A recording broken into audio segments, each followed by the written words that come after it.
Hello, everybody. It's Wendy Sachs here from Plant Powered Metro New York.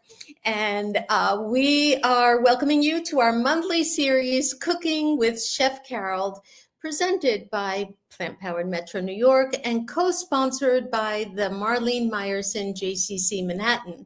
So a special welcome to the members of the JCC, to our own very loyal members, and to the new people who might be joining us far and wide across the country and occasionally, believe it or not, across the world. Plant Powered Metro, our beloved organization, my beloved organization, our organization, empowers people to achieve better health and overcome chronic disease through a whole food, plant-based approach to nutrition. We offer evidence-based education, resources, and a grassroots network of support to create community and inspire change. Together, as leaders and organizers and educators, we raise awareness about the dramatic benefits of whole food plant-based nutrition. We empower individuals to make their own lifestyle adjustments, and we lead projects that spark changes in food policy, practice, and food culture.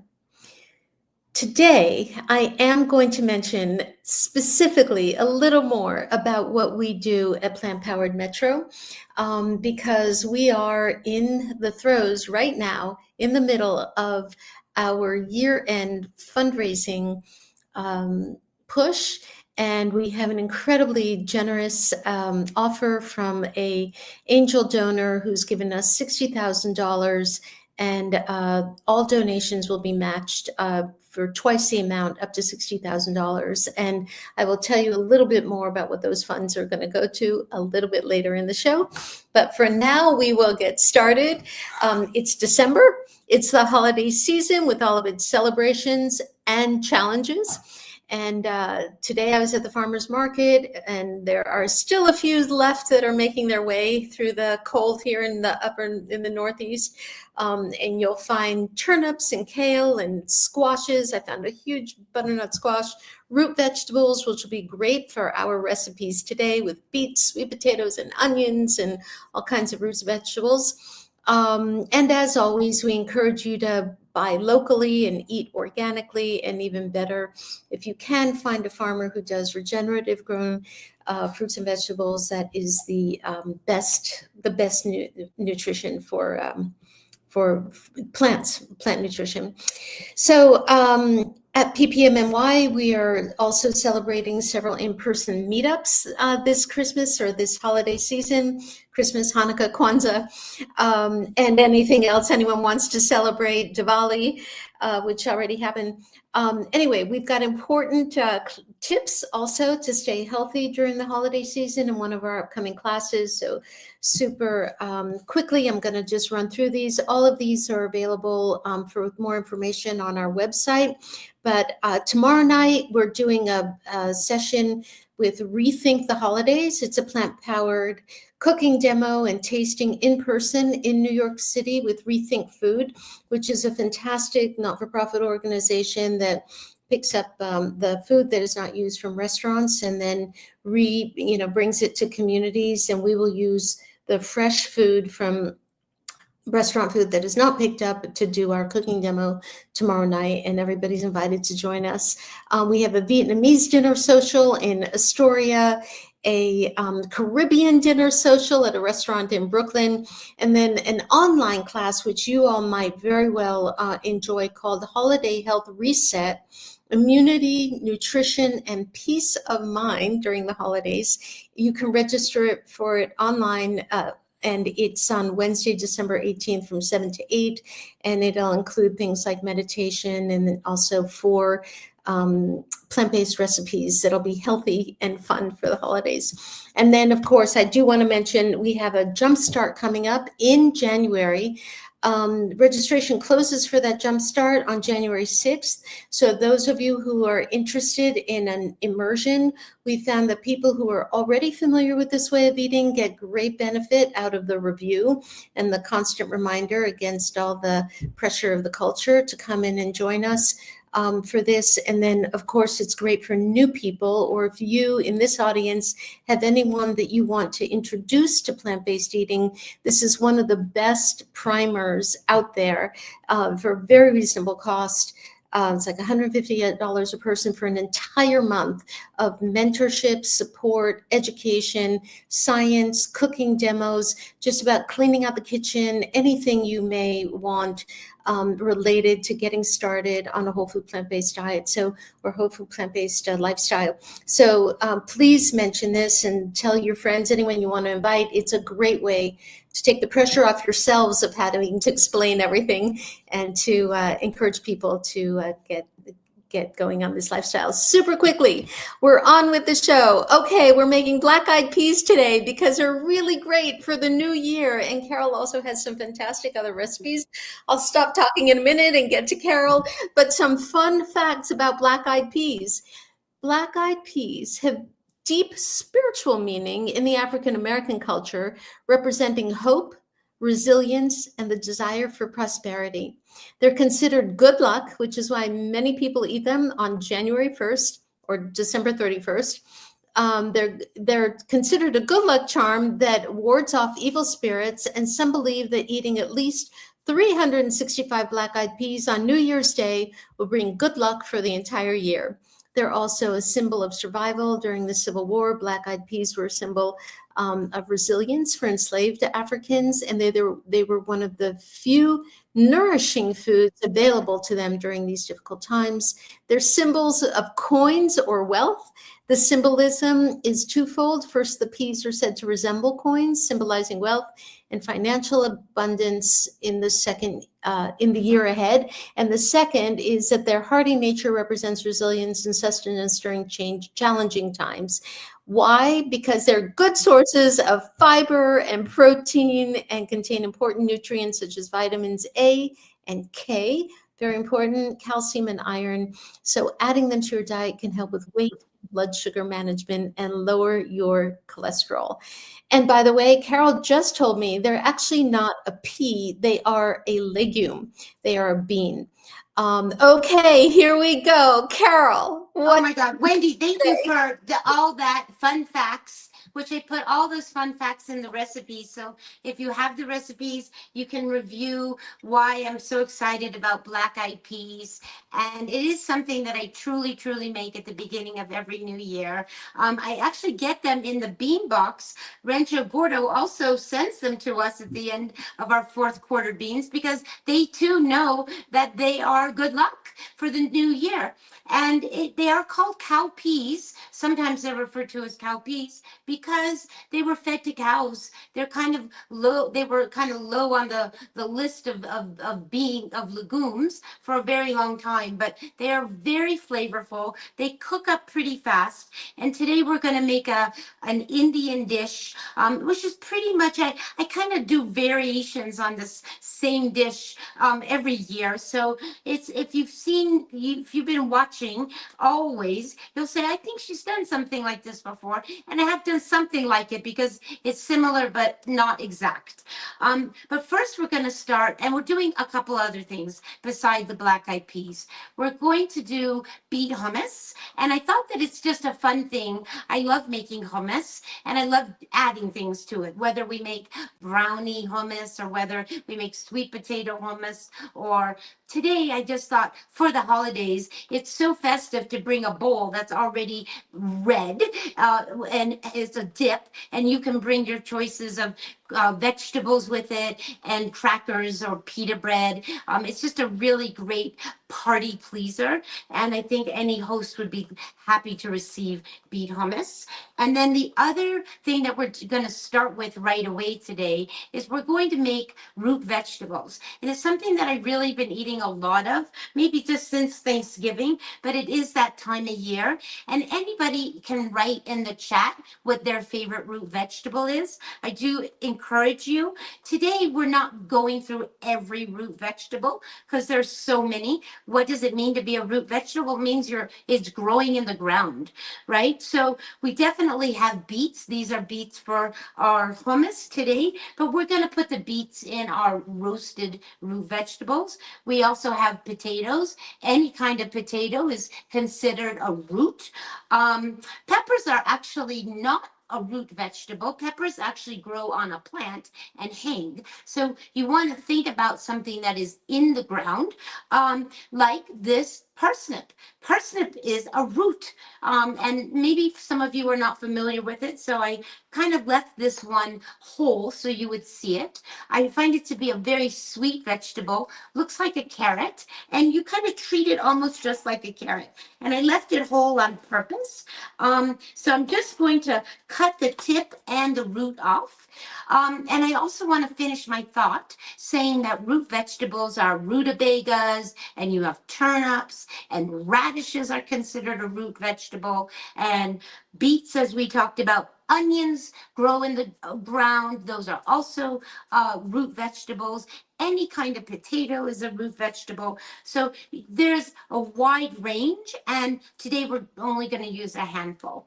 And just right before the demo started today, I had this a vision that I usually just put all the root vegetables uncooked in the hot oven. Preheating right now is a 425-degree oven. But I realized that we have just a little bit of time together, and I want them to be fully done when we finish our demo today. So I just decided at the last minute to put a pot on the burner, and I've been cutting up vegetables while Wendy was speaking, and I'm still going to continue to cut up this parsnip so you understand about a parsnip. And if we were making any kind of parsnip soup in the future, I would definitely save this parsnip to make in my broth, because it's very sweet tasting and very delicious. But I have right now, I'm just putting it in a bowl, and the skins of the potatoes I peeled the carrots. You don't have to peel carrots, but I did peel them, and those peelings of the carrots are going in the bag that lives in the freezer for the broth. And now right at this moment, I'm just going to cut this big, large parsnip. They come in all different sizes, just like carrots. And you'll see that they have a little bit of a root, a little bit of a core inside. Fennel has a core too. Cabbage has a core. Lots of vegetables have a core. And that core is a little bit tough. So what I'm going to do is I'm going to take, after I've cut it in half, I'm going to cut it now into what is considered a quarter. And I'm just at an angle going to take out that center core. And that is just a little bit tough. And I just now officially dropped the parsnip. That's okay. And we're just going to take that out, and then we're going to steam the vegetables, okay?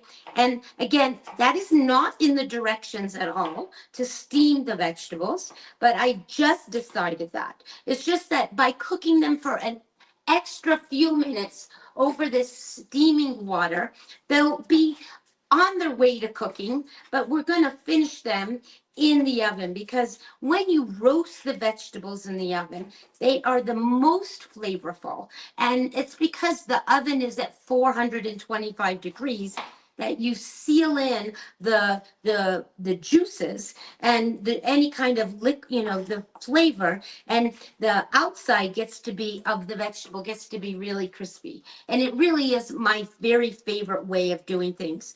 Some of you might have air fryers and maybe want to fry, air fry your vegetables, and it would give similar results. But what I like so much is I just put it on the sheet pan normally, goes in the oven, and then I go do something else while they're cooking. So that's a pretty great thing. I'm just going to put these in. I have a steamer in this pot with water underneath, and they're just steaming. And we're just going to do it for a very few minutes. Again, that step is not in the recipe because I just decided. Now we're having fresh rosemary. These are going to be garlic, rosemary vegetables. You could use fresh thyme if you'd like. That would be another good. You could use thyme and rosemary. But today I'm just going to do we want 2 tablespoons ultimately of chopped rosemary, but I'm only going to use half of it right now because what I have found, well, we're not using any salt and on the vegetables, and I find that if in the very end when we take them out of the oven, I'll give them a little refreshing, and I'll put some zest, and I'll put a little bit of fresh rosemary at the very end, just to give it some extra flavor. So we're kind of like bookending. We're putting some spices and flavoring at the beginning. I also have a little bit of chopped garlic. I'm just going to put, now there is no rocket science recipe here of exact measurements, okay? I say get 3 pounds of vegetables, but get as many as you want, really. But you want to have, the important part is you want them all cut kind of evenly so that they cook evenly. And then you're going to have your garlic. And I actually have a beautiful, I just recently bought Myers lemons. And if any of you live in California, maybe some of you actually have them growing on your trees. When I lived in California for a long time, I used to get bags of people giving me Myers lemons. Now I'm buying them. But you almost never want to let the zest go on any citrus. You'll see I peeled I zested an orange earlier as well, but we'll get back to that. But you just want to zest the lemon, whether it's a Meyer lemon. A Meyer lemon is kind of a very sweet, special lemon, and I find it to be quite heavenly. And I'm putting a little zest on my cutting board as well. So what we're going to cover the vegetables in is we have lemon zest, garlic, and rosemary. And this is going to cover all the vegetables. Okay, so that is, and we'll use this lemon some other time in the hummus or whatever. And we got those vegetables. Let's just move some of these things. You see, and I also earlier squeezed 1 orange. So we've made a little bit of a marinade. So when you're cooking any vegetables, whether they're root vegetables or broccoli or cauliflower, and you're putting them in the oven, maybe some of you in the past have tossed them in olive oil and then put them in the oven. Well, we're not using any oil, and they need to be moist. It's really important that you just don't throw the vegetables in. They have to be covered in something.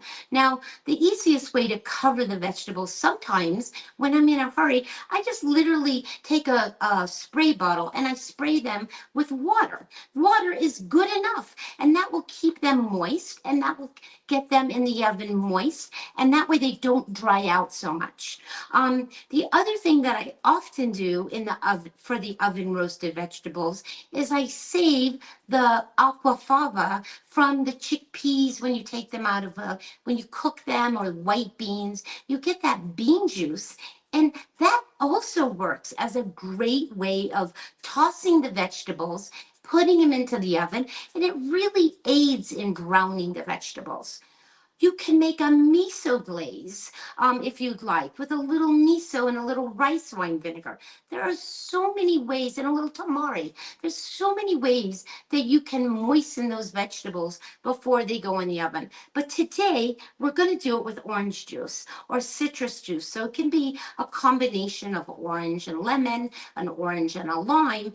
Doesn't matter. So I squeezed 1 orange, but before I squeezed 1 orange, I took the zest off, and we'll use that at some point. I'm not sure we'll use it today. And if I don't use it today, I'll just leave it, and it can dry out on your counter. That's the really great thing about zesting, is you can dry it out, and then later in the week, you actually can use it in your oatmeal, or you can chop it up and put it in your salad dressing, or just put it in your salad, or put it in your rice. There are so many things to do that you with the zest. So I just wanted to show you that we have that saved.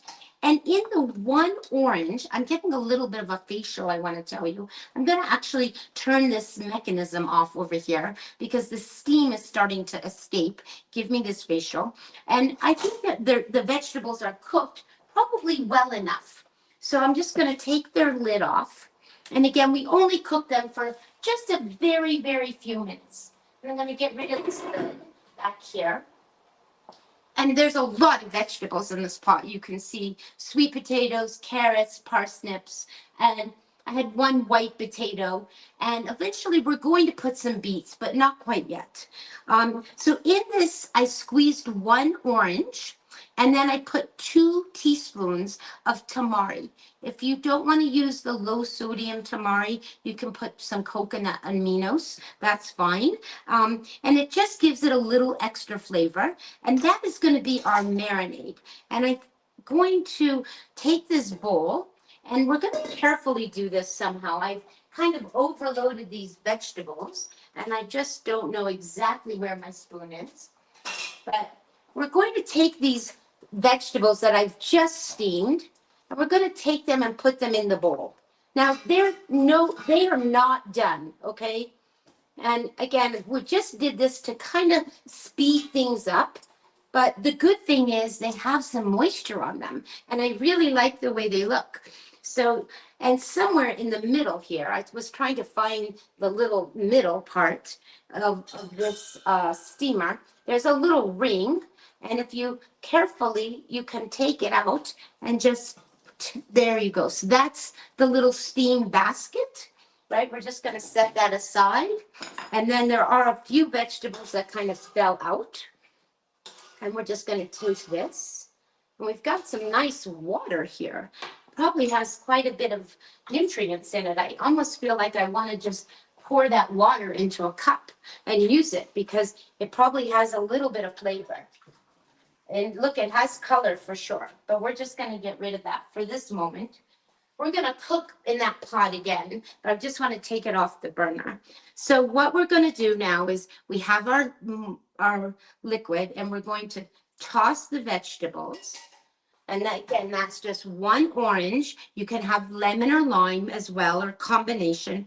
And then I've cut up a bunch of rosemary, garlic, lemon zest. And that is all going in there. And we will refresh it at the end. And we're just going to toss this. Now, I've been doing this a lot in the last few weeks, maybe since Thanksgiving. So like the last couple weeks, I've been making lots of roasted vegetables, right? So those look really beautiful.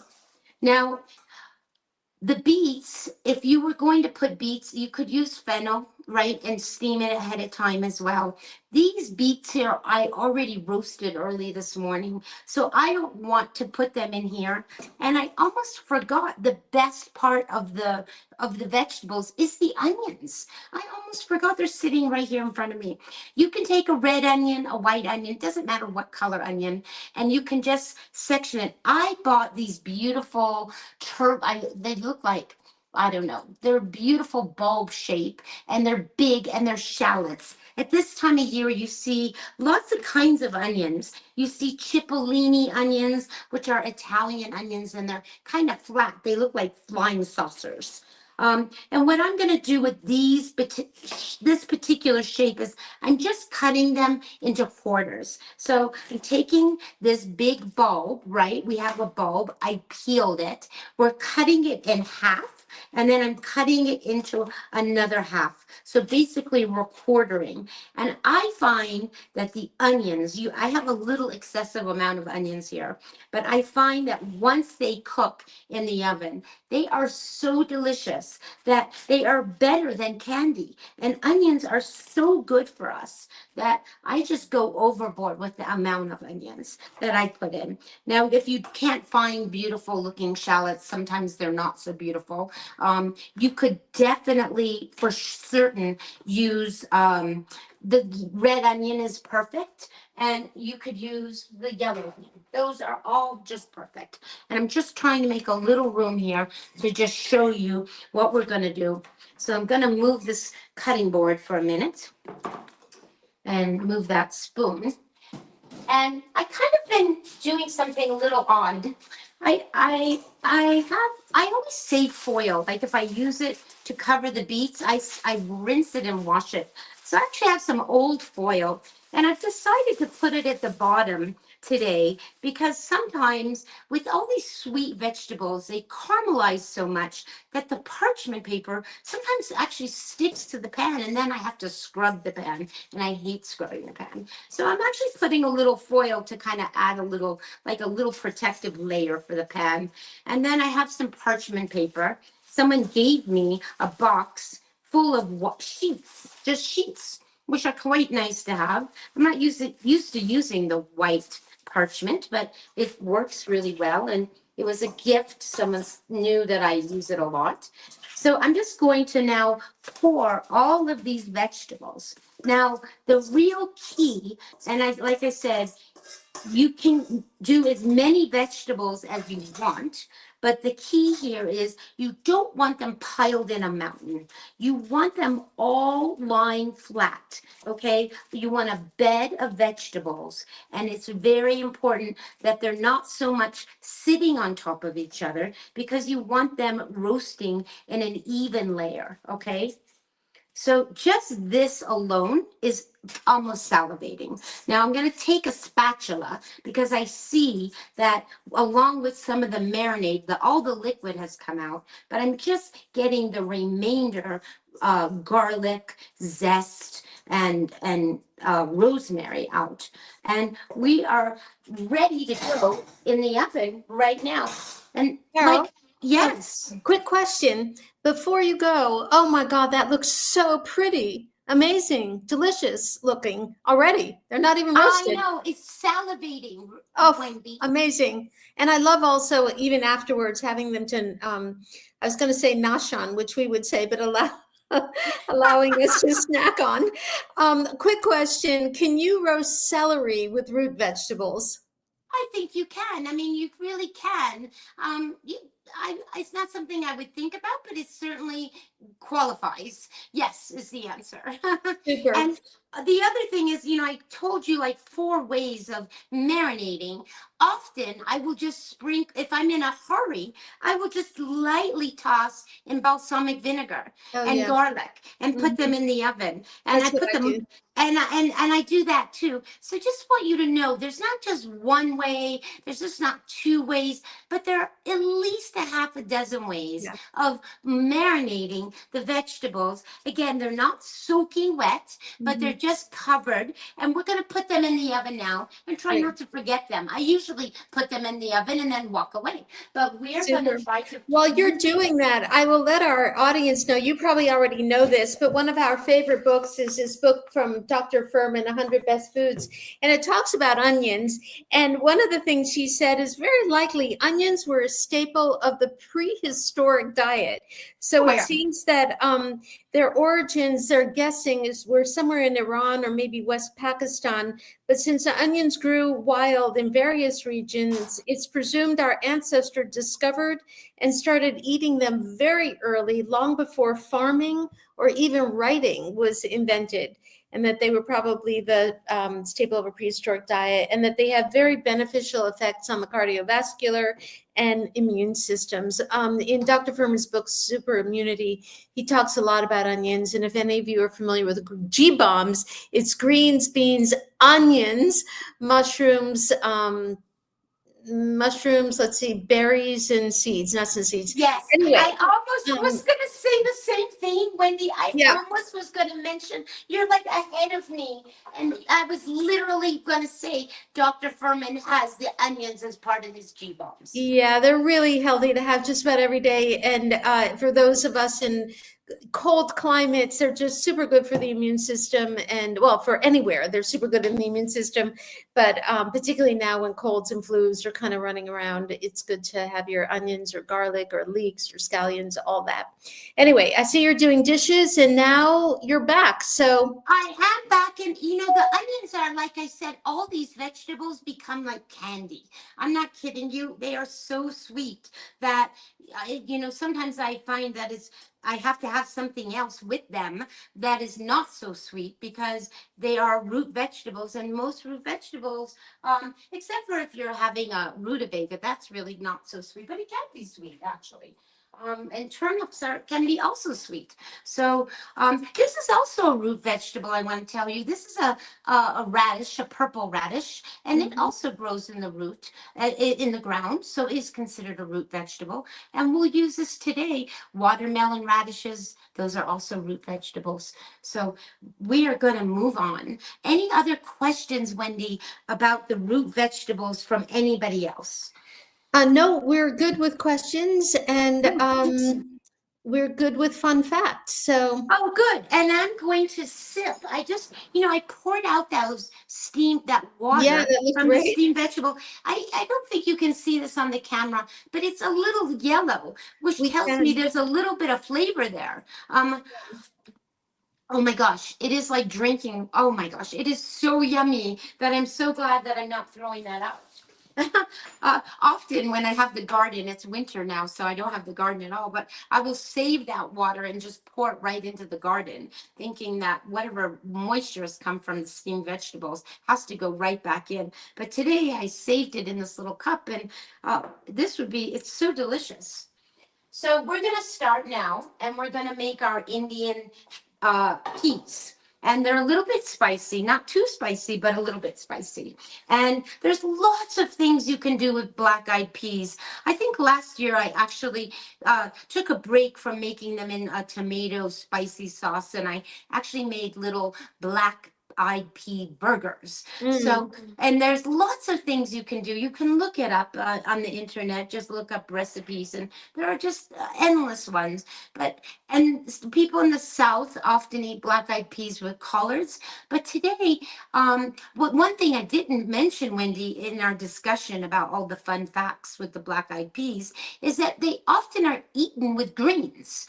Yes. And the greens, well, especially in the South, are usually collard greens, black eyed peas and collard greens. But today, I'm actually going to use a green that I love that is not so hard to find if you're in a big city. But I had to actually go out of town and I picked up some mustard greens, which I find to be very delicious. They can be a little bit spicy. You always have to taste them. Much like arugula, when you eat arugula, sometimes it's very spicy and sometimes it's not so spicy. But we're gonna cook these greens today, just wilt them, and they are gonna go with our black eyed peas.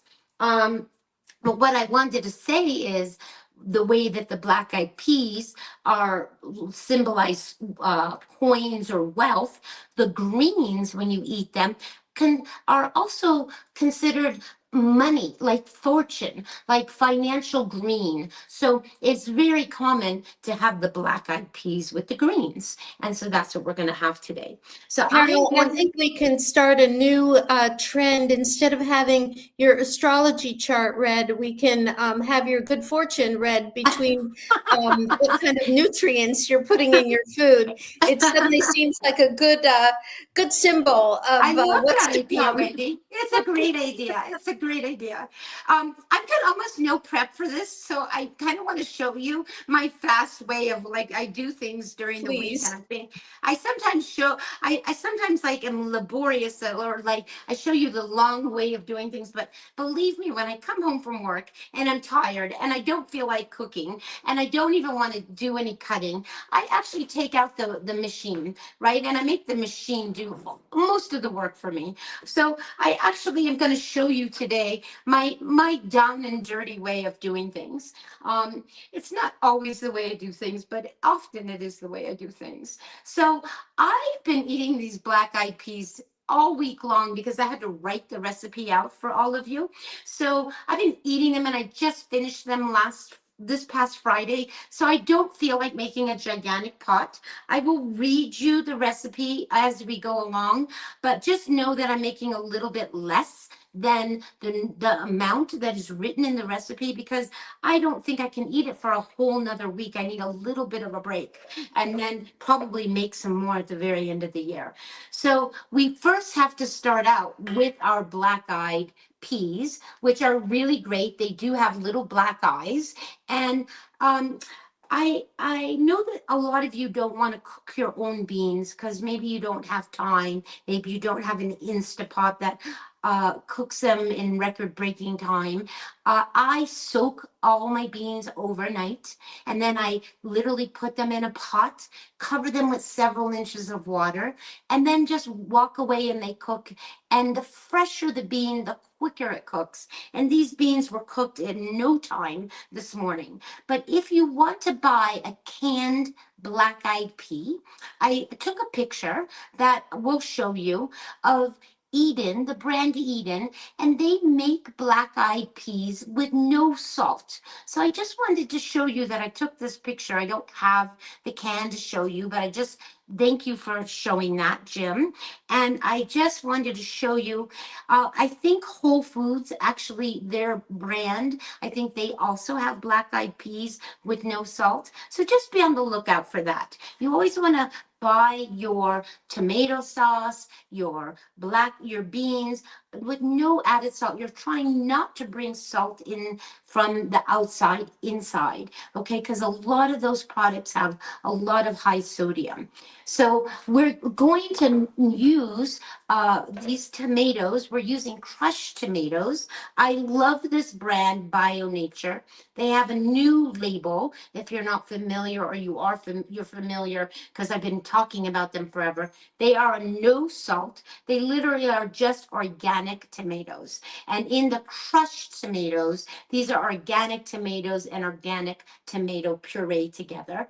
I actually have a jar full of this same can, so I'm hoping not to open that can. And the first thing that we're going to do is I decided to grate this onion, not chop it up and dice it, because I kind of want the onion to disappear. So we're going to use the food processor. You could use a hand grater if you don't have a food processor. And I put in the blade with the big holes as if you were grating carrots. And I'm literally just going to grate the onion. Okay? Now in the recipe it calls for 1 whole onion. And again, I told you I'm making a little less. So we are going to, and here's a little bit of onion right here, and a little bit of onion here. We're just gonna take this. It's not so much grated, but it will kind of break down. And the reason I just grate the onion here is because I want the onion to disappear. I really don't want big pieces of onion in it. So this is grated onion, and it's going right into the hot pan. Okay, and we're not using any oil. I'm just reminding you. And we have a little bit of this very nice water that I took from the steamed vegetable. And we're just going to pour a little bit in so that onion doesn't stick. Now, I told you we're going to do down and dirty fast. We're going to get rid of our piece here. And we're going to get the blade. And we need, in the full recipe, we need 6 cloves of garlic. That's a lot, but that's for a big pot of beans. So we're going to use 3 cloves. And I actually we need a lot of garlic for everything today. So I peeled a whole container of garlic. And I'm literally going to put 3 cloves because the full recipe is 6, and I'm putting 3 cloves. Again, if you think you have a little bit, maybe a smaller one, I put an extra, okay? Everything isn't exact. And I'm literally going to grind this, just spin it around. Now, sometimes when you have so little, if we had 6 cloves, it would definitely not be sticking to the sides as much. But I'm just wanting to grate it, to mince it. And sometimes I would take a container and peel a ton of garlic, and just like I did earlier, and I ground a lot. So that I'm not always having to grind chopped garlic. Now, for those of you who want to just buy garlic already minced, you could do that too. You know, in the grocery store, they have everything. I recently went into Trader Joe's just the other day. I don't shop there much anymore because there's not one where I live, but there's one in Santa Fe. And there's so many things. You don't even have to cut the vegetables. You can just buy things that are already cut and prepared. So you just have to just cook it. I just couldn't get over how many things are already ready for you to go. So no excuses from anybody. Oh, I don't have time. I can't do that. Because you can take a shortcut and buy the right things. So this is cooking. Okay, I need to turn it up a little bit. And this is 3 cloves of garlic that is going in there that I didn't even hand mince myself. I just literally chopped it up there. Now, the next thing that we need, again, that I'm going to just put right into the food processors, we need to have ginger. And somewhere, I don't know why I didn't put the ginger. Oh, here it is, right here. Never got to the counter, but this is the fresh ginger. And normally we would need lots of ginger, 1.5 tablespoons. So we need 3 tablespoons normally, and I'm going to do about 1.5. Now, we've gone over how to peel this. You can take a peeler, peel it. You can take the back of a spoon and peel it.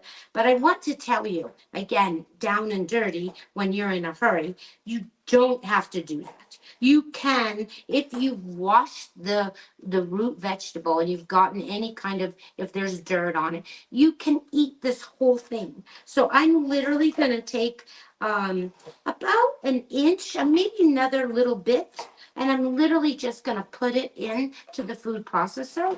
And you could do this also if you don't have them on a box grater. And I'm literally going to just chop it, not do anything. So we need 1.5 tablespoons. I kind of just estimated. Again, I didn't even bother to peel it. It really is okay to eat the peel. I know that we've peeled it in the past before, but you don't have to. You really don't. Okay, and just getting all of it, because it does kind of fly around in the bowl. Again, you see how fast we haven't even had to wash the machine. And let's just see where we're at here. We need, for my little small recipe, we need 1.5 tablespoons. I actually have a measuring device here that is 1.5 tablespoons. And oh my gosh, we did it almost exact. That was just a visual. It's hard to know sometimes. And here it is, 1 tablespoon. And that's going in there too. And we're pretty much done now with the machine. We've got the onions, the garlic, and it's all cooking here slowly on a kind of medium heat. And I have the water nearby. And you could use broth if you want, or you could just use plain water right out of the tap. Okay, if you have a good, and we're gonna use this later, but for now I'm just gonna give it a little rinse, a little water, just to keep it so that we know we're gonna use it later. Okay, and I'm seeing that sticking a little bit, so I'm just gonna put a little water. Now, normally with Indian food, you would have ghee, which is a clarified butter, and we're not going to have that, but our food is not going to be sacrificed at all. In fact, the other night I went for Indian food, told them I was a vegan, and they said, oh, we'll make you the food without any ghee. And I was just like, awesome. That is so great because I don't eat the butter, and I was very happy that they admitted that they could do it without any problem. So normally you would saute the spices along with the onions and the ghee, but we're not using it. So it's time now to go with the spices, and we're going to cook them so the pan is a little bit dry. It has a little water in it right now, but the spices we have in the full recipe, we need 2 teaspoons of coriander. We need ground cumin. We need a garam masala, which is a mixture of spices that you can easily buy at the grocery store. It's already mixed. You can make your own garam masala. There's lots of kinds of garam masala, but I'm just using straight, not a fancy, not a particular kind, just a garam masala. And then I need turmeric. And then I'm using a Kashmiri chili powder, which you can definitely buy at any kind of Asian market. But if you're never going to find Kashmiri chili powder at your regular grocery store, but you will find chili powder. So we would want to have 1 teaspoon of chili powder. Okay, so I have measured all these things out. Again, I have almost half the amount because I'm making less. That's going in there. And we're just going to what I call dry roast and we're tossing. Maybe you can see right here, move the greens out of the way. We're just gonna dry roast these spices until they become aromatic for us. And that's just gonna be a couple minutes. And it really smells delicious already. And if you see them sticking to your pan, everybody has a different kind of pan. I'm cooking in a cast iron pan. Wendy, it's our pan, the one that we cook everything in together, and the one that you got me so that I could look just like you when I moved away. Aw.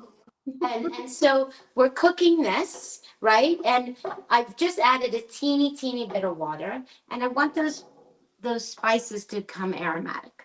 So the next thing we're going to do is we're going to add the chili, the black beans. We also I recommend, we want it to be a little bit spicy, a little bit hot.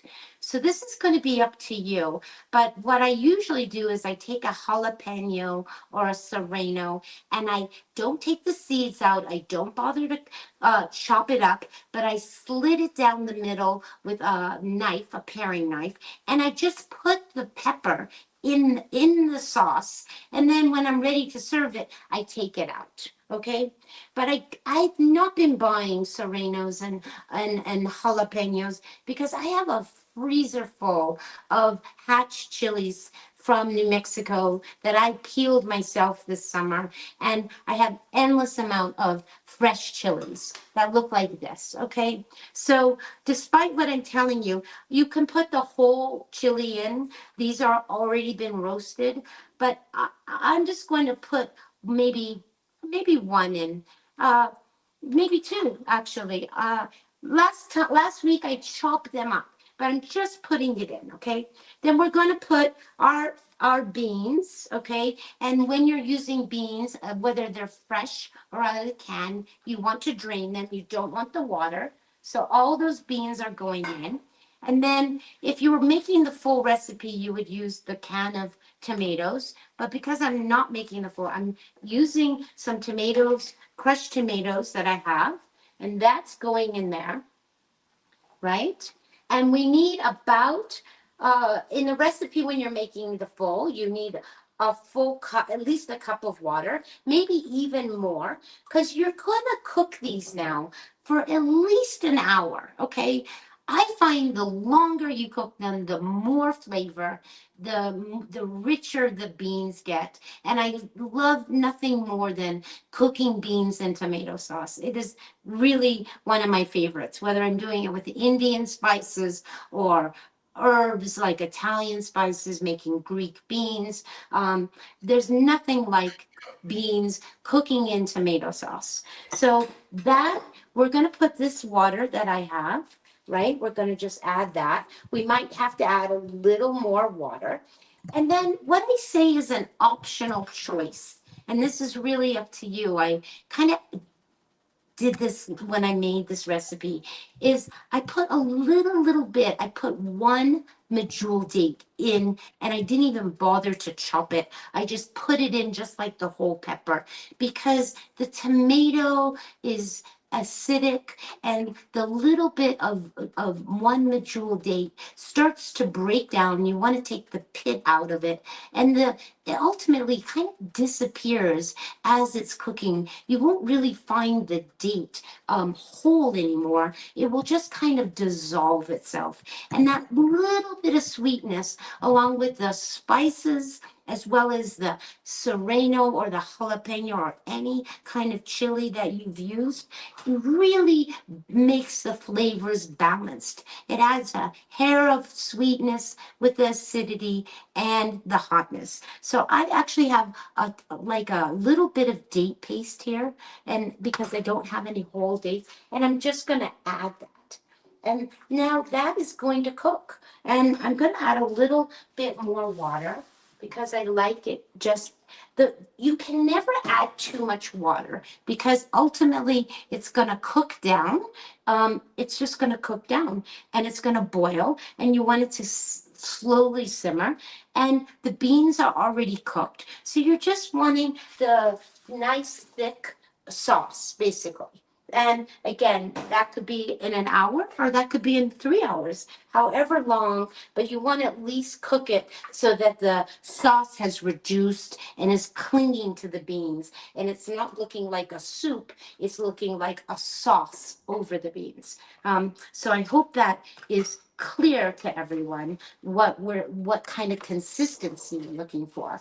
I'm gonna put the lid on because that does speed along things. And we're just gonna have that, and hopefully it will come to a boil. And we're gonna do a little bit of cleanup. And I'm gonna look at the vegetables, Wendy. But are there any questions while we're totally focused on this one thing?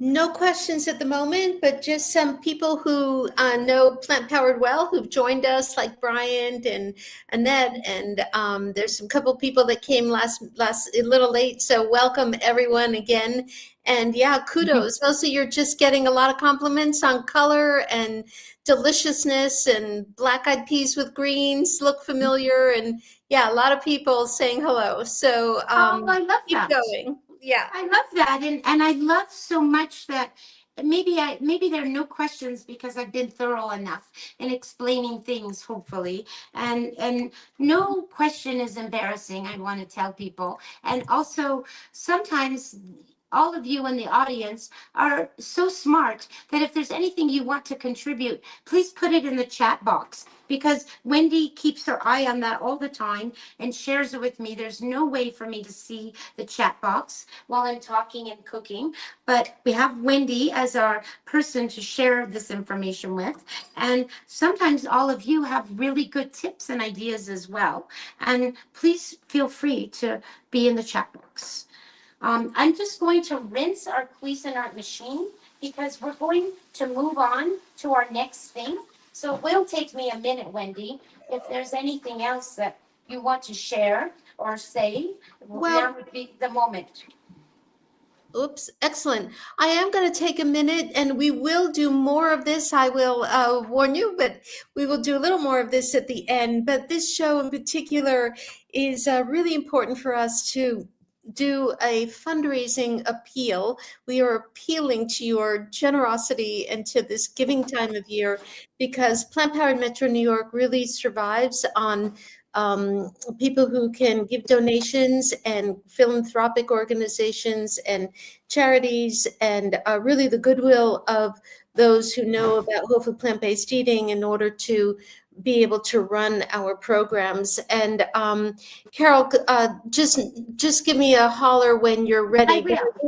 I will just say that one of the things, and I know many of you have been very loyal specifically to the cooking show and also to our online educational opportunities, or educational classes, which we've been doing, which we love. We love having you participate in that. But we do a tremendous amount of work in the communities behind the scenes. And right before the show, I was sort of looking at the things we've accomplished, and I will mention them now, probably at the end as well. But at this point, we're just starting our 6th year as an organization. We've already taught thousands of people how to take care of their health with plant-based eating through workshops, cooking demos like this, and health programs. We're reaching, which some of you may not know, several of the underserved communities right here in the city and in several boroughs around the city, Long Island, New Jersey sometimes, partnering with local groups that bring plant-powered, plant-based, plant-exclusive nutrition programs to the neighborhoods that really need it most. We often have volunteer fruit and vegetable boxes for special jump starts we do for the public and to those who are maybe not able to afford this, depending on what neighborhood that they're in. And we're also making a huge impact on institutions, working with the New York Health and Hospitals Association and with other institutions and organizations like JASA and Emblem Health in the Bronx, and various different not-for-profits and companies that to offer plant-based meals to their menus. And we have a new initiative going on in the city right now, which is Plants on Plates, which is trying to go specifically to restaurants that may already do vegetarian or may have an inkling of this, and trying to educate them about vegan, including salt, oil, sugar-free cooking, and how they can offer very similar things that they're already doing, just without the salt, the oil, and the sugar, Okay. or make them vegetable oriented. Are you back, Carol? I And just am ready and back. I'm ready great. and back. I just want to Okay, show so you that onward it's with the show. Please and donate if you I can. want to say that it's so good what you're saying, Wendy, because Plant Powered Metro has grown so much in the six. It's hard to believe the word six coming out of your mouth because the time has gone so fast, right? But it's amazing how much growth. You know, when I started, it was like I was the one culinary chef person, and now there are dozens, right? Dozens of people teaching people how to cook, which is amazing.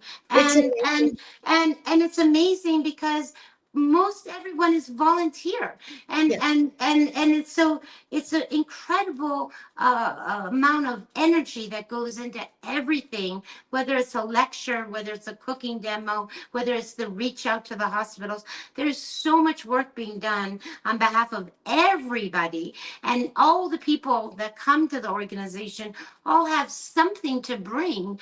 It's just like it's everyone has one candle, right? One light, one something special to bring and add, and together with Liana and Lynn and the people that and the board of directors, everybody, this organization is pushing forward, and it almost brings tears to my eyes. But we are going to get back now to the food. The very vegetables are quickly, one cooking. more slight question, Carol, that came in while I was speaking, actually two, but I'll save the other one for a bit later. But this one is, it's going to be difficult because we are working with root vegetables that are often nightshades. Anyway, do you have any recommendations for adding spices or flavor when you're allergic to nightshades, such as peppers, onions, garlic, and tomato? So, but you're okay. So I'm adding spices, but I'm not using any nightshade vegetables. I'm kind of trying to Correct. understand the Yeah. question. Do you have a recommendation for adding spices and flavor when you're allergic to nightshades? Nightshades meaning peppers, Yes. onions, garlic, and Well, tomato. first of all, you're just not using those, right? So, I mean, there's none of that here. No nightshades today. And there's so many spices you're going to see when we are making the beet hummus, that I'm going to talk a little bit about making dukkha and making zatar. There are so many kinds of blends of spices. We could have a show just on blends of spices that you can use. It's a little bit of an abstract question because you're basically not able to eat any kind of nightshades, and that's a challenge in itself. But we have no nightshades on this plate right here. I'm going to put these. I squeezed a little lemon juice, just a little bit, because I wanted it to have a little more moisture. You can see the onions are starting to get brown. These are going right back in the oven. I just wanted you to see that. We're going to move on. The other thing that I also wanted to tell you, speaking of roasting, and I almost forgot, at the end of the garden season for me, I had lots of tomatoes on the vines that were still green. This happens to me every year that I grow tomatoes. We have a very short season here in New Mexico. And I end up putting all the tomatoes in a box, flat box, on the dining room table. And I wait weeks for them to go from green to red. And so I'm finally ending up with a bunch of tomatoes that have been picked at the beginning of November, actually. November 1st, we picked them. And I have just a plate full of tomatoes still. They kind of look like this. They were small tomatoes like this. So today, when I knew that my tomatoes were starting to need cooking, and I didn't really want to open another can of tomatoes because I have all these fresh tomatoes. And you saw that I used a little jar of crushed tomatoes. I actually cut the tomatoes, a bunch of tomatoes that I had from the garden.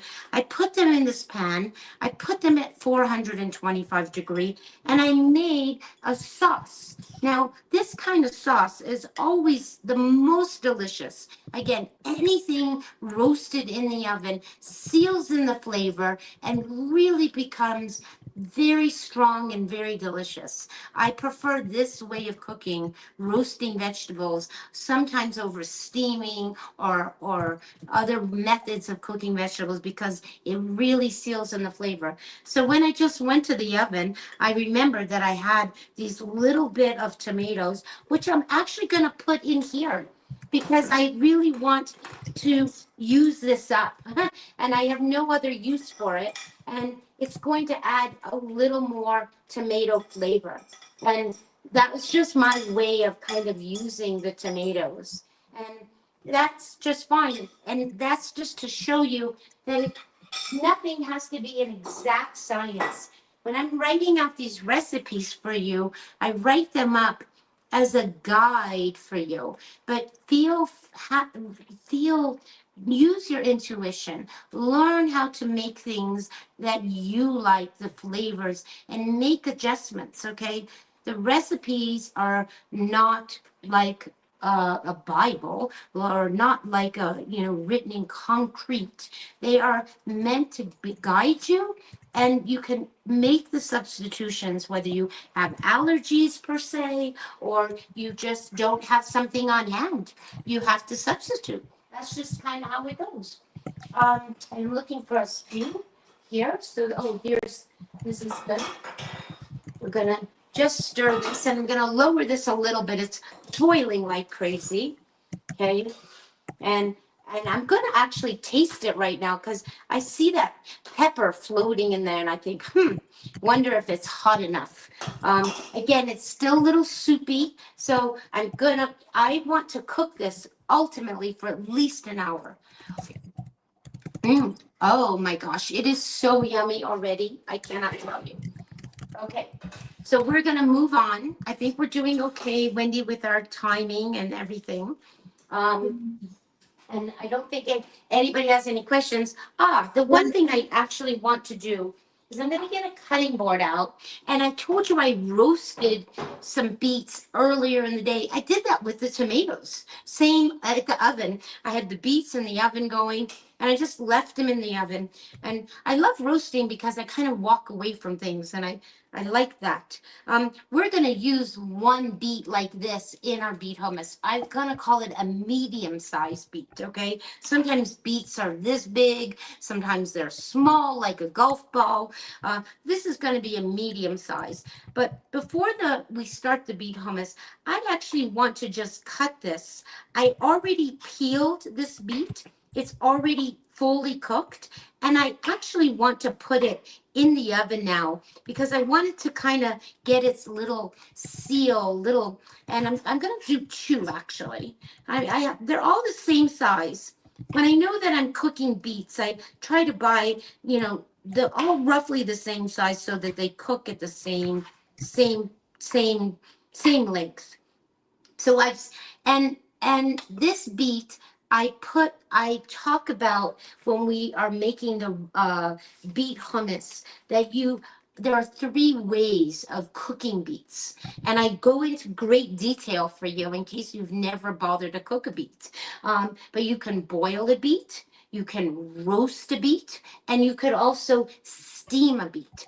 What I did was a kind of combination where I put the beets in a pan like this, and I put about maybe a half an inch of water at the bottom, and then I covered him with foil. It's roasting because you're roasting in the oven, but ultimately you're kind of steaming them. We steamed our vegetables earlier. You could steam them in a pot, but I like doing it in the oven too. So, and when the beets are really, really fresh, you actually can peel the skin with your fingers, and you can peel it all off. I'm just going to take off that root part. And I don't have the beet greens because I actually bought loose beets this time. But don't forget when you buy the bunch of beets to buy them with the greens, because it's like getting two vegetables for one. And I love that. I talk about it all the time, getting 2 for 1. And sometimes, depending on my mood, I actually like the greens better than the beet itself, but it's up to you. The greens look like spinach or any kind of kale or chard, just a leafy green, and you cook them up just like you would cook kale or spinach. So when the beet is very fresh, you can just easily take the skin off with your fingers. Sometimes the beets aren't as fresh as you'd like them to be when you're buying them at the store, and you might need a peeler to actually peel the skin away. Can you eat the skin? Of course you could, but it's a little tough sometimes. So I take it off, and then look, you end up with red dye in your hands, which is a little bit crazy. It comes off. In a few washings, you won't have red hands, but now I have red hands. And what I want to do actually is I'm going to take these beets out. I'm way back here, and I actually want to throw them on to this pan. And I just want to add them to this wonderful mixture that we have going on here. And it's certainly going to add a lot of color. Now, if we toss it around, and you see that the red beets are very red, and they make my hands red. If we were to toss these vegetables, we might end up with red dot, red on all the vegetables. So at this moment now, now that I've added the beets, I'm trying not to give it too much mixing. Otherwise that red turns everything kind of pink, which could be beautiful for the holidays as well. So we're gonna make our beet hummus. I guess I should keep this plate, I realize, this cutting board. We're gonna take our Gulf size beet, and that's what we're, and it's really hummus as if you have made it before. Now, maybe you've never made it before and you're just used to buying it in a package. That's an okay thing to do, but it's really important to make your own. Why? Because you, first of all, don't have to have oil in it. You don't have to have salt, and you can control the amount of tahini that's in there. The really, really delicious, rich hummus that you might get in a store or a Middle Eastern restaurant has a ton of tahini, which is not a bad thing, but it does have a lot of fat. So you do want, when you're making it, the good thing about making it yourself is you can control all the proportions. Now we're going to do this in the food processor. I think you can see the food processor. And I actually wrote down a recipe. I never, ever, ever, ever measure anything for hummus. I just make it. And what do we need for it? Well, we definitely need lemons, okay? Lemon juice. And we need the chickpeas. Now, the chickpeas, you're going to wonder, can I get it out of a can? Well, the answer is yes, of course. You can drain the juice, save the juice, because you could toss your roasted vegetables in that chickpea juice. But please try to learn to cook your own chickpeas for your hummus. It will make it does make a big difference. It makes them there, it's more delicious. So all I'm doing is encouraging you, if you're short on time and you just don't want to cook the beans, use them out of the can, drain them. But I just want to encourage you to make your own chickpeas. Now, I tell you this in the recipe, when you're cooking, I actually learned this technique from the, maybe you're familiar with Autumn Lange's Jerusalem cookbook. And years ago, I think I made every single thing out of that recipe. This was long before I was a vegan. I was a vegetarian, and he has so many wonderful recipes. And a secret, I learned 2 things from him about hummus. And one of them was to put a little bit of baking soda in the chickpeas when you're cooking them. So I suggest the amount of, you need 1.5 cups of cooked chickpeas. And you get about 1.5 cups of beans in a can. Okay. Again, you can make a little more, a little bit less. And to that, you're going to add like a 1/2 teaspoon when the beans, I soak the beans, then I drain the water, then I put them in a pot, I cover them with water, and I add about a 1/2 teaspoon of baking soda.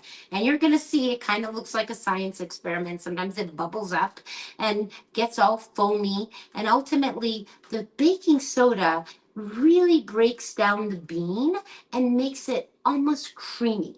The other wonderful thing that I learned from him was in his book when he makes hummus is that he uses ice water to finish it off. Now, the beets have quite a bit of water themselves. So in this hummus, we're not going to use so much ice water. But when you're making a regular hummus with no added anything, finishing it off with some ice water is really helps to make it very, very creamy. Okay, so we're going to drain these beans. I'm not going to save this aqua baba, this particular, because it has the baking soda in it. Okay, and I probably have more beans than we actually need, but I'll save them and I'll use them for something.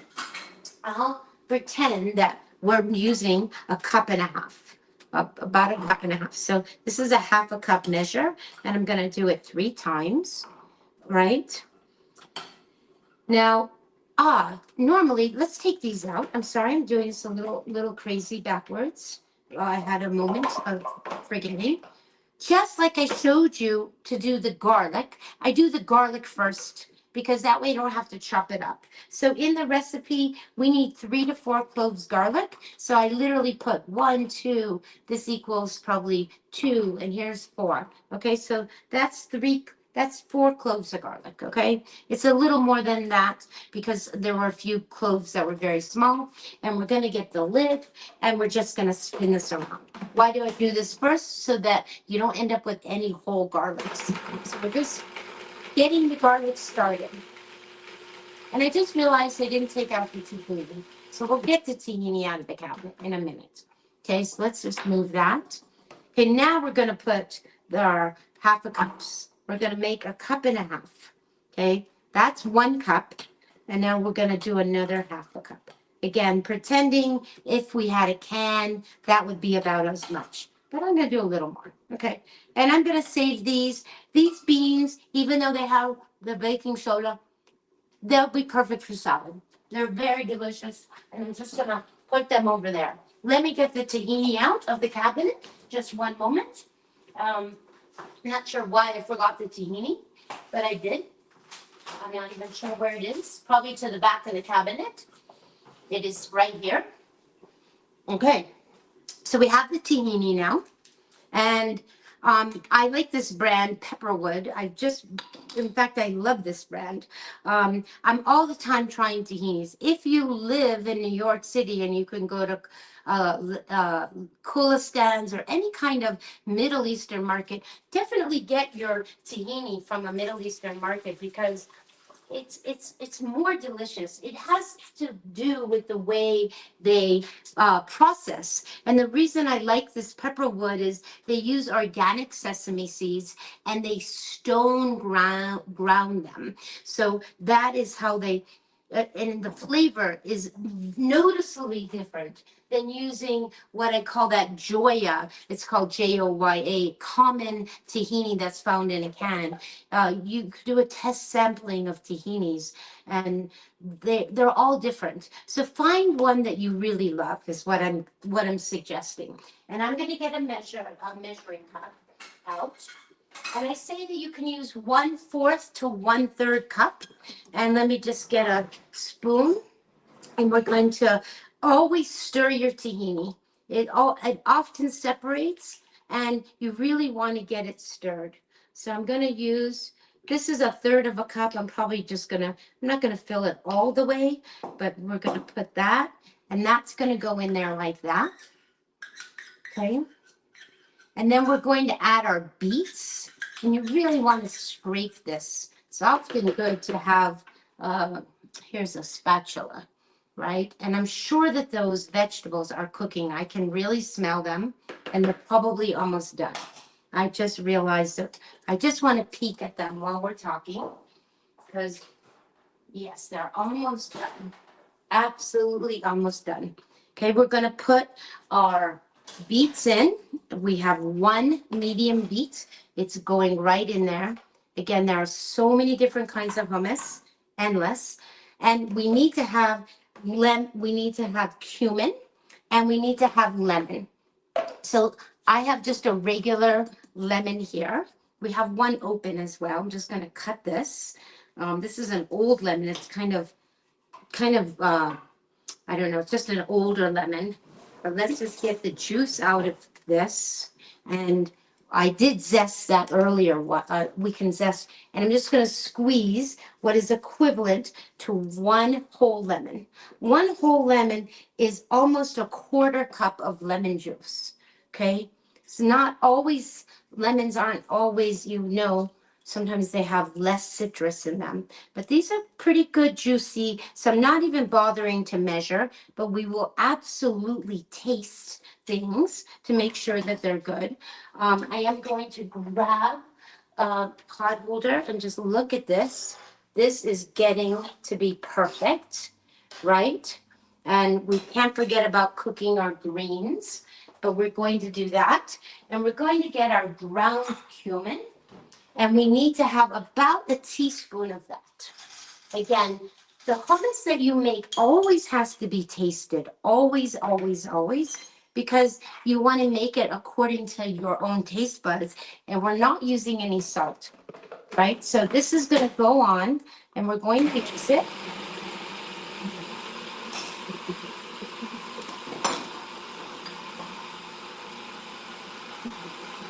Now you really need to go through the sides. It's quite thick, and we're going to taste it in a minute.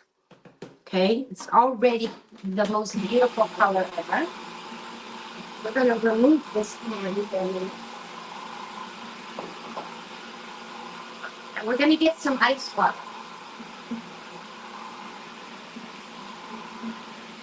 Have some ice water here, and we're just going to add it.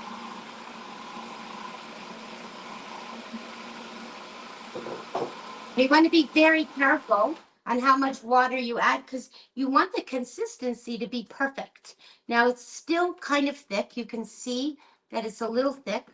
I'm also going to taste it at this point, because this is a good time. Oh my God, it's so yummy. Carole, the color alone looks like it's so Wait 1 festive second, for the Wendy. holiday. I can't hear you.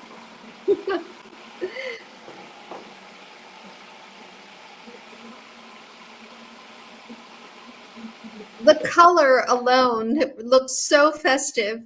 It's so beautiful. That's why I wanted to make it.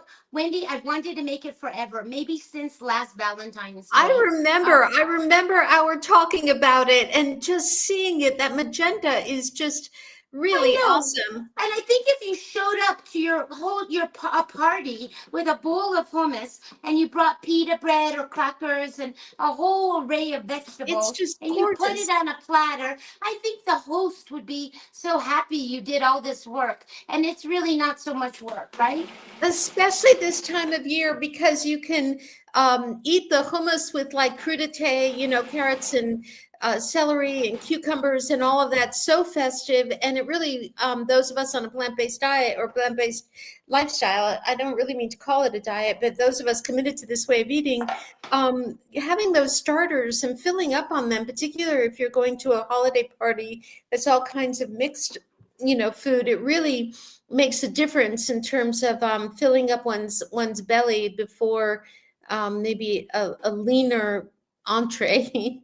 And the depending on other where you're thing, going. Wendy, that I want to remind you, and I write this in the recipe notes, is that this hummus is delicious on a wrap, or you could Yes, make a of piece of course. bread or something. I mean, there's endless things. You don't have to be So eating it good. all the time as a dip, right? Now, you can see that I'm just putting it in a small cup right here, like a Mhm. saucer, because I don't want to serve a lot of it. I'm going to leave this behind and eventually put it in a container.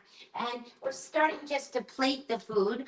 I like putting a few spices on the top. Again, we're not gonna do any. I like to take the daikon, and I have this knife that's already kind of from the beet. It's gonna make the daikon even more purple than it already is. And I like just slicing it really thin as possible, like paper, almost like paper. And I like decorating. You can see, can you see how beautiful the daikon Wow, is? that's And it's gorgeous. purple. It's purple. I It's know. like so beautiful, and you could do whatever you want with it. You could put it, but first I like adding a little bit of dukkha. Dukkha is a Middle Eastern spice. I can't remember what show I have made it. And za'atar is also a spice, but it's nice to put a little bit of extra spice. This particular spice has cumin and coriander and Mm, all ground up. I'm just putting a little bit on the top like that. You can, Trader Joe's used to sell dukkha. I don't know if they still do, but you could look in the next time you're there. You can put this beautiful purple that's daikon stunning. Mm-hmm. right?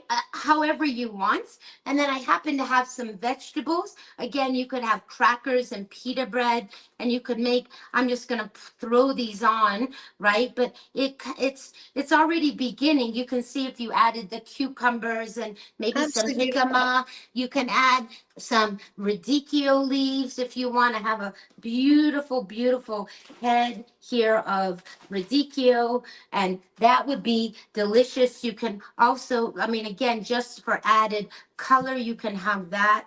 A lot of red, I think, is beautiful. Endive is a wonderful thing to add, and I think you can put a bunch of hummus and eat them like little cups where you put the hummus inside, so you can actually serve and put these leaves of endive just right on your plate, right, and serve and put the hummus. And you might be wondering, like, what is she talking about, like it's a cup?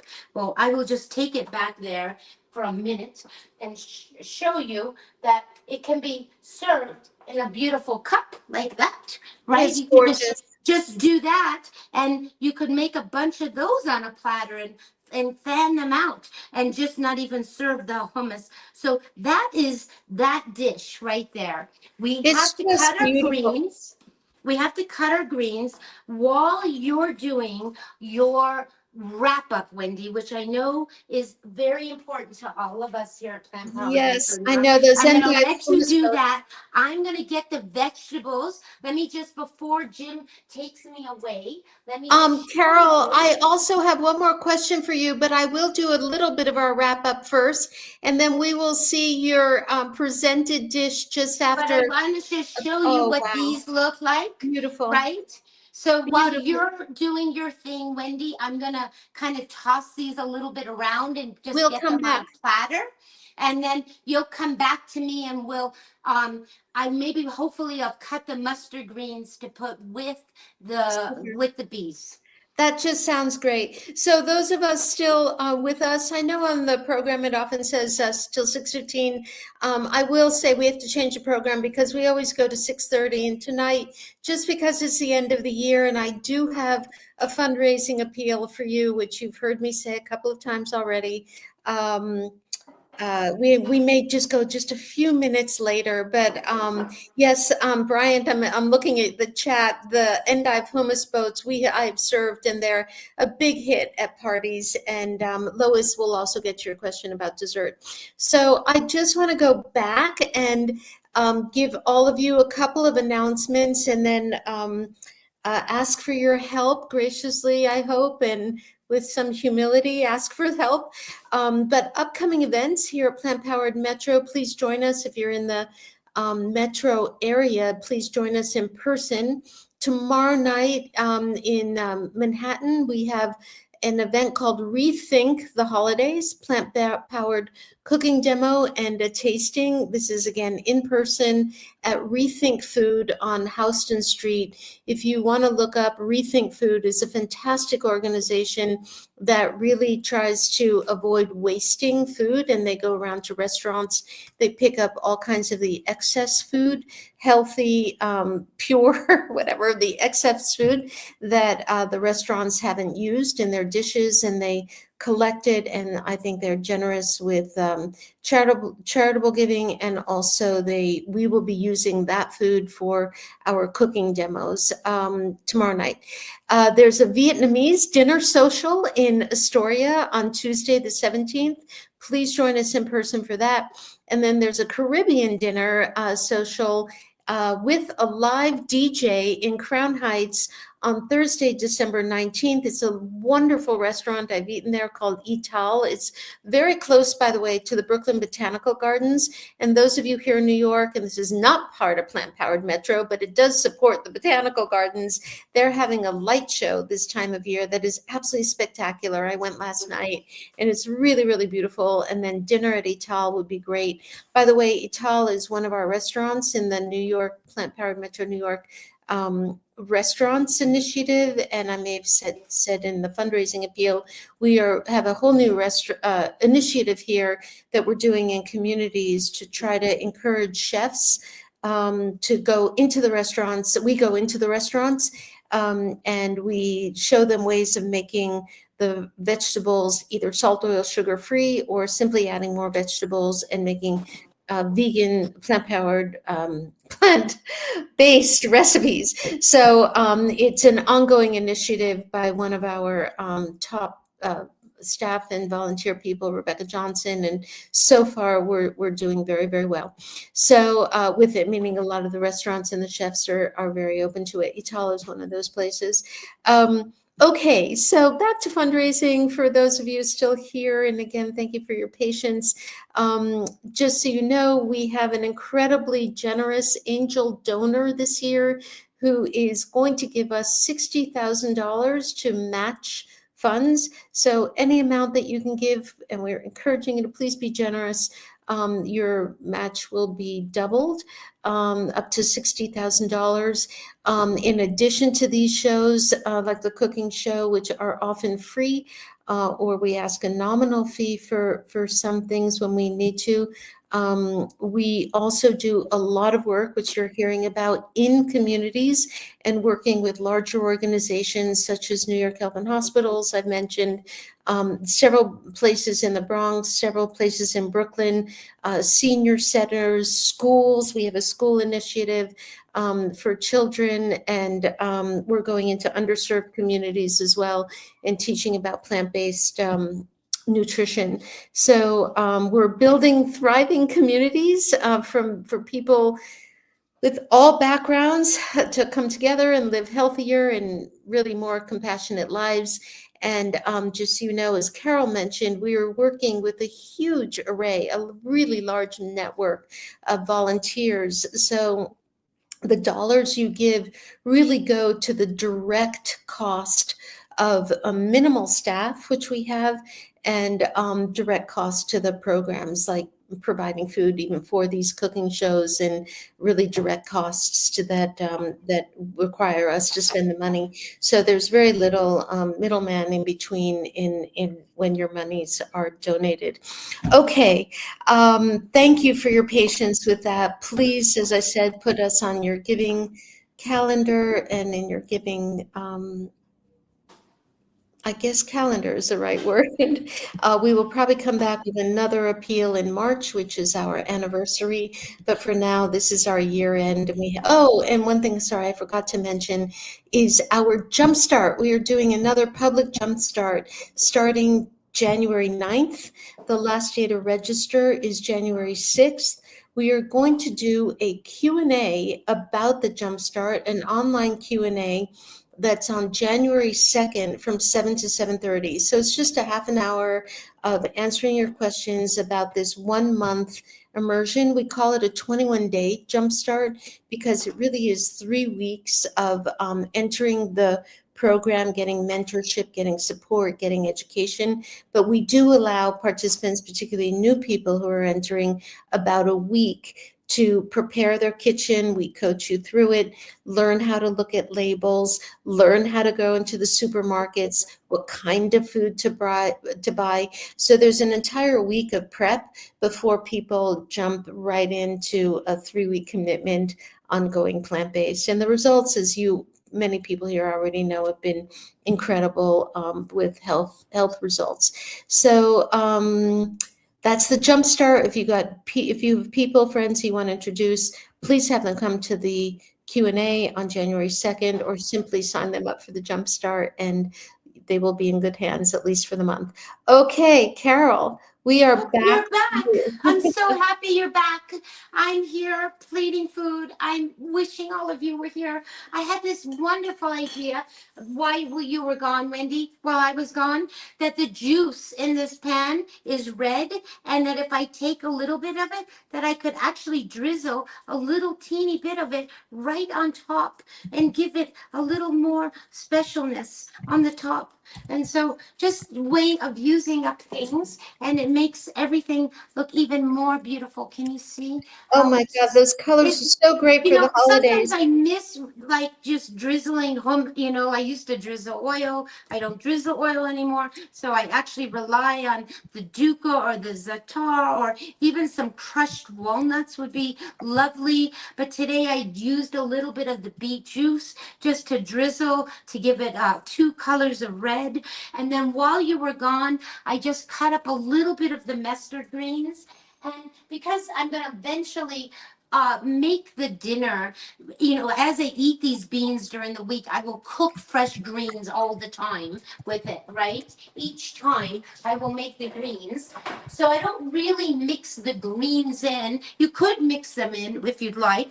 But today, I just wanted to have what would be enough for my dinner tonight, right? So I just put the greens in, and I'm going to take them out. They're right here on the top. They've just wilted. They're not super cooked, but and I didn't do a lot because I have all these vegetables to eat, right? But this is what this would look like. Do you see? Can you see? Wow. How beautiful. The colors are gorgeous, and it looks hearty and warm and perfect for before New Year's Day. And then with all the symbolism to come back to the beginning, great for New Year's Day. But beans and greens, black-eyed beans with mustard greens, really absolutely delicious for all the holidays.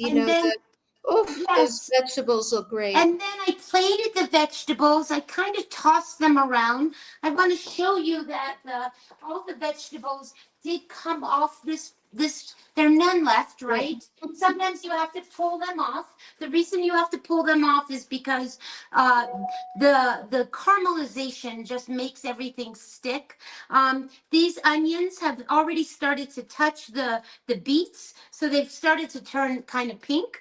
I did a little bit of zesting from the Meyer lemon. I put a little zest. I also chopped a little more fresh rosemary just to decorate the top.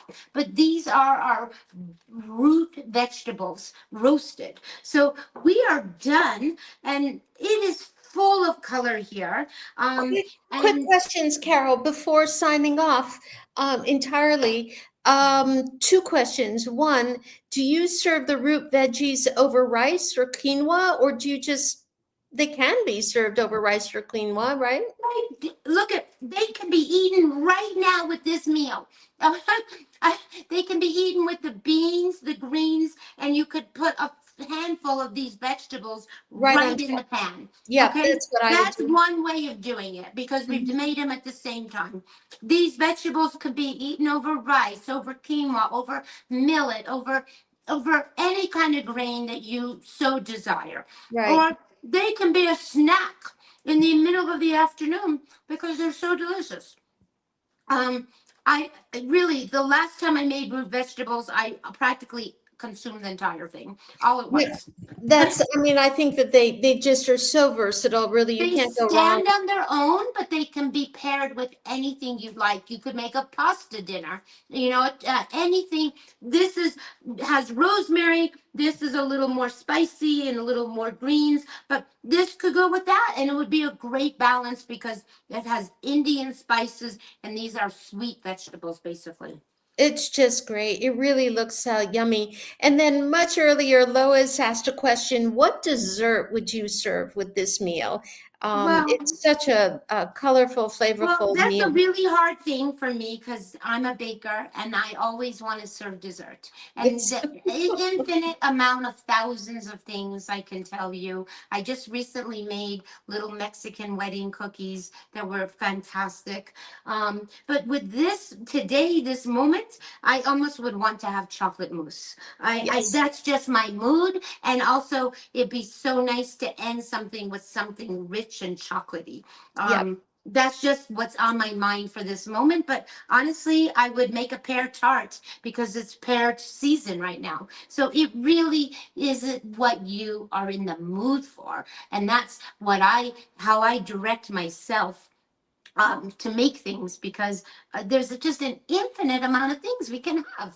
So, Absolutely. I mean, so chocolate it was just the has to first. be like what you have to ask someone. Sometimes I quiz people, what do you like? What kinds of things? And then I take an idea from them. And then sometimes I just have to come up with an idea from myself. But all I want to say, Wendy, as we end this year and we end this show, is that being plant based, whole food, SOS free does not mean that you're eating a limited amount of things. It means that you're eating a wide range of everything. And never have I felt that you can eat so many different things and I with agree. so much flavor. And I wish everyone a happy new year. We look forward to seeing you back in January, Yep. all In of fact, us. someone just asked, next show, just for those still here, is January 25th, same time, same channel.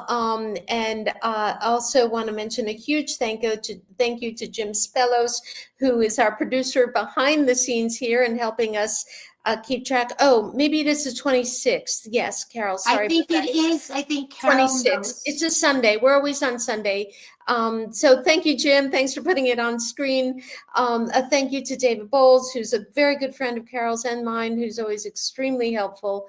And thank you to everyone also at Planned Parenthood Metro New York. Thank you to all of you who keep showing up here with us. We couldn't do it without you.